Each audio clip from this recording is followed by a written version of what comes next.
या सरकारमध्ये ज्या प्रकारे अभिव्यक्तीच्या स्वातंत्र्यावर गदा येते, आज आमच्या कार्यकर्त्यांना अटक होते, आम्ही चिंता नाही करत.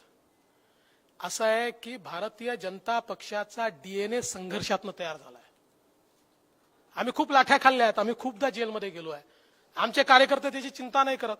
मग अशी युवा मोर्चा सांगत होता ना, आंदोलनं केले, लाठ्या खाल्ल्या, आमचा रोजचा धंदा आहे. जर या ठिकाणी सरकारला वाटत असेल की पोलिसांच्या भरोशावर विरोधी पक्षाला, भारतीय जनता पक्षाला आम्ही दाबू, मी त्यांना स्पष्टपणे सांगतो, वाटेल ते झालं तरी तुम्ही आम्हाला दाबू शकत नाही. वाटेल ते झालं तरी. आणि मी भारतीय जनता पक्षाच्या कार्यकर्त्यांना आव्हान करतो, तयार राहा. याच्या पुढच्या काळामध्ये पोलीस तंत्राचा वापर करून तुम्हाला या ठिकाणी त्रास देण्याचं काम हे या ठिकाणी करतील. अरे जे इंदिराजींना जमलं नाही ते यांना जमणार आहे. आणि पोलिसांनाही मी सांगतो, कायद्याने वागा, कायद्याने वागा. माझी विनंती आहे तुम्हाला.